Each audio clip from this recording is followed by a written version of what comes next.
go up there on their opening day, and it was just the artists because everybody else was out like promoting the game. And she was sitting down with them, and they were like, "Hey, look, look at this cool thing there." And she's like, "Whatever." She didn't care about all the stuff the artists had. And she went through this window and fell out and got stuck in the world. This is like a bug that like no one ever expected anybody to go this way. Opening day, the game is launching, and the whole art team just went like silent. She has completely and utterly broken the game. And I think the bug's still there, but she'll never say exactly how to do it. But it's that kind of stuff that it's maddening that you never think. That's where the human testing and the crates comes in handy, is because people all think differently. Yeah, art loves crates. No. But that's part of it. It's funny because even at the AAA level, there's still games are weird. They're huge and crazy, but you're still trying to find those clever solutions because you can't do everything. And that as long as you can communicate, I think, at least coming from my side, as long as you're running down that hallway for a compelling reason, and you're wrapping that story around, and you're in that space that you can believe, and you have like the context for it. I mean, some people just play to collect all the coins, and that's totally cool. I think of Mass Effect, the process of going Mass Effect 1, 2, and 3, and we mentioned crates, but even that provided context. Like, you start realizing that the gameplay necessitates having all of this cover everywhere. And more, by the time you get to Mass Effect 3, it went from being a bunch of crates to still, you're never going to get, well, someday we'll get rid of crates. But we finally realized, like, these are everywhere. They're, completely, you're going to always need cover everywhere. And so you can start actually trying to find solutions for that. And you're pretty much halfway through Mass Effect, you're ducking behind something, but we can make more somethings. And we can tell the story of Mass Effect partially through those things you're crouching behind. I don't know, it's a lot of fun. Well, no, but actually, though, it's a good point. Like, for Mass Effect 3, our director, Derek Watson, when Having Fun came in, no more crates, no more crates. We're not having crates in this game. And we spent a lot of time working with art, with concept, with everyone else to try to minimize it as much as possible. We're under a huge restraint. Like, all of our cover has to be 1 meter high. So there's only so many 1 meter high trunks or like edges of buildings that you can build where it's just looking repetitive. But I think actually successfully, we actually did make it a lot more immersive for Mass 3. Mass 2 was crate land. Oh, yeah. It was horrible. They're shipping something everywhere now. Yeah. It actually made me laugh a lot playing through Mass Effect 3 because it's like, this pillar fell down. Oh, well, sweet, it's 1 meter high. Perfect. And like, the floor broke open. Oh, but it broke down 1 meter. So I could just like, No, I just love that you walk into a lot and you're like, oh God, waist high boxes, oh no!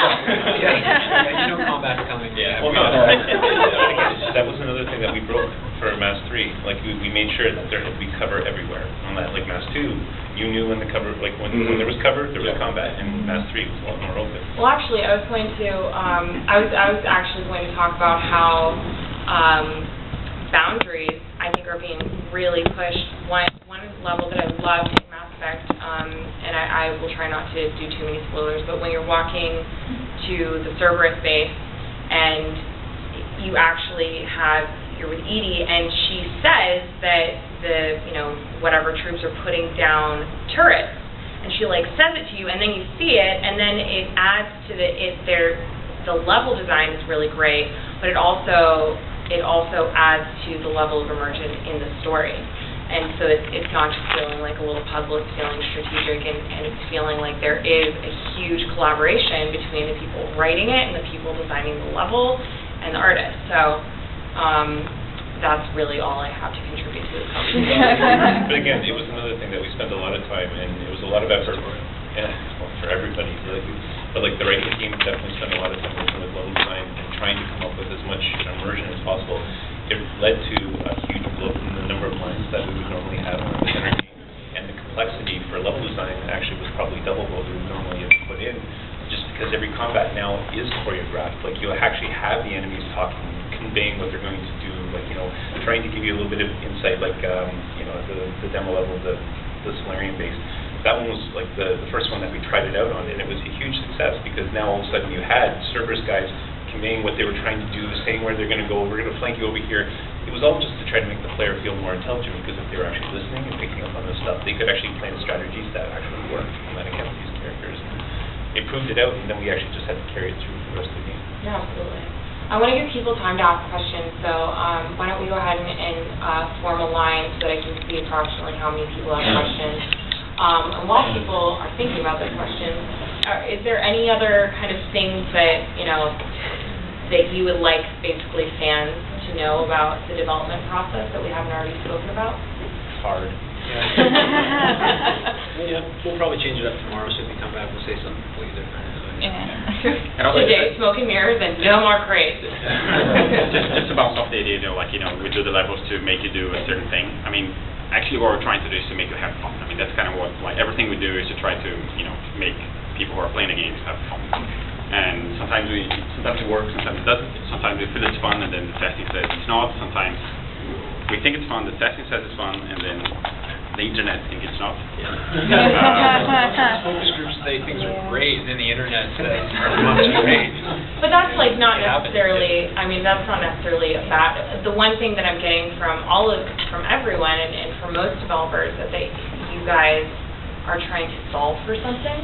So, I can see that, maybe on a day where not everyone likes the thing that, you thought that becomes another challenge to overcome, as well as, pushing the boundaries of level design, pushing, not making mistakes and doing something else. It's another thing to solve for X. Oh my gosh, I did math. Solve for X. That's probably, I think probably what keeps a lot of us doing this over and over again is actually one of the most interesting things about game development is if you're into problem solving, there's continually problems that are interesting to solve, technical, artistic, production-wise. Your brain is always changing and you're adapting constantly. Well, and the great thing is, too, it's still, as a video game, they're still pretty young, it's still pretty new, and honestly, every time we do this, it's an experiment, it's untested waters pretty much everywhere, so. I think in terms of things that people should know, we built the games for the masses, of course, not because we like to get paid. But people need to understand, we actually build the games for us as well. We're all diehard Mass fans, and we pick each other apart so badly. We beat ourselves up, and that's just trying to make sure that it's the best story we possibly can tell with the time frame that we're being given. And I think, Mastery definitely had a certain sense of one-upmanship, for every level, where everyone was just looking at someone else's, because every level designer will maybe have 1 or 2 levels, and then so you only got a small chunk of the game, and you want to make it shine, so they're kind of looking over and they're like, it's looking a lot better than mine. We do to spice it up a little bit. And there was definitely a lot of it, but it's because we felt that need to make it as good as we possibly can, and we take a lot of pride in it. It is what keeps us up, the long hours, the hard work, the dedication. It's because we know that we're building something that we as players would play. Yeah. Perfect segue for questions. Hey, and wait, that should be working. I'm sorry if it's not. And before we do, we really want to keep this profit focused. We don't want to, not going to talk about future titles or things like that. So, just wondering. You guys have talked about the human testing a lot, but as a software engineer, I'm more interested in automated testing. Obviously, you guys must have to save some human cost, because human cost is probably a lot more than human testing is probably more cost. What do you guys do for automated testing? We have a routine of white box tests that basically run almost every single time a major check-in happens into the code base. So there's this process called CIS. It's continuous integration.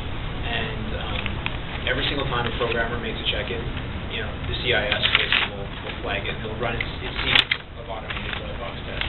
And flag if something goes up. What that does, it basically prevents it from, all the programmers are having a really great day. They check in all this stuff and they go home. And then the build happens during the night, and then you come in the next morning and nothing works. So it's basically, to avoid that. Sorry, but I'm mainly asking about the level design. I'm wondering if you can automate level design testing. For us, it's really difficult to do. It's an organic game, and the time it would take to develop the system, granted, I would love to have an automated testing to do this stuff, but again, it's just the cost. Sorry, people are cheaper. when it comes down to it, because it's a really complex system. Like, you have to have something that's actually thinking, and that's where it gets It's not really complicated. deterministic, right? Yeah. Like, and then It's that's definitely part of the complex, problem. that's definitely. On MMOs, we do a lot of bot kind of testing, but more for like server scale, load scale testing, where we'll spam a bunch of bots while doing kind of crazy things, casting spells to make sure that it will perform and the server won't crash. Okay, so there's like a ton of different like levels that were really inspiring throughout all of like Mass Effect. I know for me, I'm a huge fan of like Omega, Afterlife, and everything. And I guess sort of a two-part question is, one, what was sort of the inspiration behind Omega? How'd you create it? And then, or what went into creating it? And then number two, throughout all of Mass Effect, what were some of the, I guess, most jaw-dropping levels or vistas that you guys individually thought, like, because like I planned my stage always on Omega and Mass Effect, like, so I can hear the music and see the dance. I gave those too much. Yeah, I know Miko did the production pages that kicked off Omega, and a big thing was, you know, Mass Effect being essentially a love letter to the science fiction that we grew up with. Mass Effect 1 had a lot of the hard, clean sci-fi sort of stuff, but you know, we knew still that there was a lot of stuff that we wanted to run around in, and you know, Blade Runner was a tremendous one. I mean, you walk around Omega and like trying to get that sense of, you know, in Mass Effect 1 we had there was just a clean, precise, like the Presidium, you know, it's just like elegant and white and nice and paneled, and wanted to show that, you know, there's still humans in the universe that are like dirty and want to just be away from all that. So it was an intentional, like, let's get the polar opposite. Let's show like the both sides of the spectrum of what there is to accomplish. Yeah. I don't know, myself, I kind of liked, I don't know, a lot of people didn't like it, but in any one, I really like being able to just go in the Mako and just like explore uncharted world. Like, they were like, oh, uncharted world's boring, but like, I was like, I'm, you know, on a planet, and I'm just there, and I'm just gonna look for stuff, and whatever, but, and I think some of the vistas and that kind of like loneliness that you can kind of get, like, you know, you're on the front line with some, you know, pals, but you're there and you can see, you know, some moons in the distance and some, like, some mountains, you're like, I'm going to go on that mountain over there, and I don't know, I like that kind of, like, really spacey feel, but I mean, you know, everyone do their own stuff.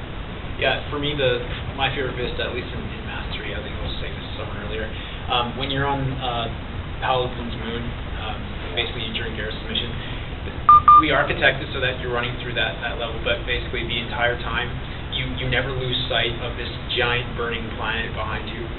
You know, and you're seeing the Reapers, you know, land on the moon, but in the background you're seeing even more dread that the planet itself is just starting to basically burn. And seeing as how that happens basically at the beginning of the game, right after Mars and Earth, it really sets the stage for, like, you know, the state of the rest of the galaxy that you haven't yet seen in the game. So for me, that's probably one of the most powerful vistas. I would say, like, the Earth, the opening on that. I remember when we were building that, it was probably our first piece of more refined content, and it was just amazing. Like, you know, Keith Hayward was the level designer building on that. He worked with so many people to put in all these different ambient events and, like, you know, things flying by, everything blows up, like, it's insane, and it set a huge expectation for the rest of the game that I think we lived up to. Like, our vistas are amazing everywhere. Like, it's just, I don't think there's, like, any level that doesn't have something that will just grab you. So, one little thing, I just wanted to throw this in there. The art director, Derek Watts, from the beginning of Mass Effect 1 all through 2, finally in 3, he wanted to get a level in that was a shanty town made out of shipping containers. And he was trying so hard, and it was like we couldn't get it in ME1, couldn't get it in ME2. And when we finally saw it in ME3, it was like, oh, okay, good, finally. Okay, he can rest, okay. My question goes to the balance of the design team. You mentioned that you have 4 different subdisciplines within level design. How do those disciplines participate in each of the stages of your design phase? And kind of how are they balanced with relation to each other? Are some larger than others? Our level design department is the biggest, for sure. Like, for Mass 3, if you include the Montreal team, we were about 20. So I think writing, you guys are 8. Got that right. City design is about the same. And then gameplay is actually, there's 4. So, we definitely outbalance. And it's pretty much just because of the balance of workload too. Level design at Bioware is a little bit, it's always hard to define those roles when you compare from one studio to the next, because we do dabble and help out with the art, like more of the technical side of the art implementations. Plus we do all the implementations for all the other departments as well. Like, we're basically the wranglers, right? So that's why we have more people, just because of the requirements. And how do those four disciplines kind of interrelate with your different stages of your development, such as going to white box, going to black box? So we primarily drive the stages, self-centered, just through level design. We use the level design as the gauge for whether or not we're ready to go, and it's kind of up to the level designers to make sure that the departments are contributing to their content. Now, everyone has the responsibility, and they're all pushing through, but ultimately the producers are coming to the level designers just to kind of find out what the pulse of the level is at a given point to see if it's worthwhile to go. So, and our design director, Preston Watomiak, he's the one who actually comes in and sort of gives that okay that it's ready to go. Hi there. I had a question about the executable documents that you're talking about there. I'm a writer, and I'm just curious what writers would put in it. Is it like a screenplay or shorter stories? So what it is a summary of the important narrative beats that you want to tell throughout a mission. So, an entire goal of the mission can be, escape Earth, get on Earth. But what happens between, Shepard, at the trial and Shepard leaving Earth is basically a sequence of these kind of high narrative points that you anchor either, cinematic cutscenes to, or amazing gameplay moments or whatever. The execution document that kind of outlines each of those. Part of the value in that document is so the rest of the teams can look at it, including level design and cinematics, and say okay, that's going to be a fantastic scene that we're going to make something special out of it, or that's going to be a really good place for some new puzzle gameplay or something like that. And it's kind of the blueprint for what we actually build.